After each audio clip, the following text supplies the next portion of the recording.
एक सुनसान रात थी। राइस्टर और ज्ञान भाई मूवी देखकर बाइक से घर जा रहे थे। तभी अचानक तेज बारिश होने लगती है। ज्ञान भाई घबरा कर बोला, अरे राइस्टर, कुछ दिख ही नहीं रहा भाई। तभी सामने से एक ट्रक सीधा उनकी तरफ आता है। ज्ञान डर के बाइक को मोड़ता है और दोनों एक पुरानी हवेली के गेट के अंदर घुस जाते हैं। राइस्टर ने सांस लेते हुए कहा, भाई बाल बाल बचे, बारिश बहुत तेज है, चल थोड़ी देर यहीं रुकते हैं। फिर दोनों हवेली के अंदर जाते हैं, लेकिन अंदर एक अजीब सा सन्नाटा था। राइस्टर ने इधर उधर देखा और बोला, भाई मुझे जोर से लगी है, तू रुक, मैं अभी आया। फिर वह हल्का होने जाने लगता है, लेकिन जैसे ही थोड़ा आगे बढ़ा वह तुरंत रुक गया, क्योंकि कहीं से बहुत हल्की सी रोने की आवाज सुनाई दे रही थी। उसे अब डर लग रहा था, लेकिन वह फिर भी धीरे धीरे उस आवाज की तरफ बढ़ता गया। चलते चलते वह एक पुराने कमरे के सामने जा खड़ा हुआ और जो अंदर देखा उसका होश उड़ गया। बारिश रुक चुकी थी। ज्ञान भाई चिल्लाए, ओए राइस्टर, बारिश रुक गई है, चल निकलते हैं। फिर दोनों घर की तरफ निकल पड़े, लेकिन ज्ञान को कुछ अजीब लगा, पर अंधेरी रात में उसने ज्यादा सोचा नहीं।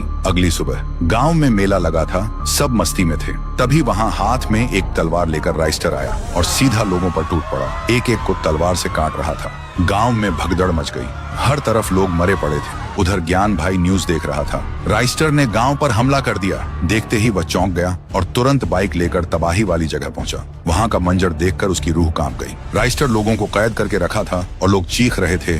ज्ञान बोला, ओ ये राइस्टर पागल हो गया है क्या? ये सब क्या कर रहा है? तभी वह राइस्टर अपने असली रूप में आता है, एक काला राइस्टर, और कहता है, तेरा दोस्त अब खत्म हो चुका है, अब इस दुनिया पर शैडो रेल्म का राज होगा, और हंसने लगता है। ज्ञान समझ गया, ये उसका दोस्त नहीं, कल रात हवेली में कुछ तो हुआ था जो उसे पता नहीं था। फिर ज्ञान ने बाइक उठाई और सीधा हवेली की तरफ निकल पड़ा। हवेली पहुंचते ही वह सीधा उसी कमरे में गया। वहां उसने देखा आईने के अंदर असली राइस्टर तड़प रहा था। ज्ञान बोला, भाई तू यहाँ कैसे फंस गया? राइस्टर रोते हुए बोला, कल रात जब मैं हल्का होने जा रहा था, कहीं से मुझे किसी के रोने की आवाज आई। मैं उस आवाज के पीछे चलता गया और तभी एक कमरे में देखा, आईने के अंदर एक इंसान कैद था जो मेरे जैसा ही दिख रहा था, मगर पूरा काला। वह मुझे बोल रहा था, मुझे बचाओ, मैं बाहर नहीं आ पा रहा, मैं पहले ही डरा हुआ था, ऊपर से मुझे जोर से भी लगी थी। हड़बड़ी में मैंने आईने की तरफ हाथ बढ़ाया और उसी पल अंदर वाला काला राइस्टर बाहर आ गया और मैं आईने के अंदर चला गया। फिर काला राइस्टर मेरा रूप लेकर तेरे पास गया था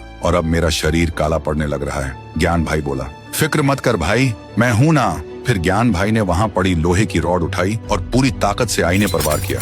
आईना टूट गया। गांव में काला राइस्टर चीखते हुए धुएं में गायब हो गया और हवेली में असली राइस्टर आईने से बाहर आ गया। वह हांफते हुए बोला, थैंक यू भाई, अगर तू वक्त पर ना आता मैं हमेशा के लिए उसमें कैद रह जाता। ज्ञान भाई मुस्कुराते हुए बोला, दोस्ती में थैंक यू नहीं बोलते भाई, चल घर चलते हैं, मुझे भूख लगी है। और इस तरह ज्ञान की होशियारी ने गांव और राइस्टर दोनों को बचा लिया।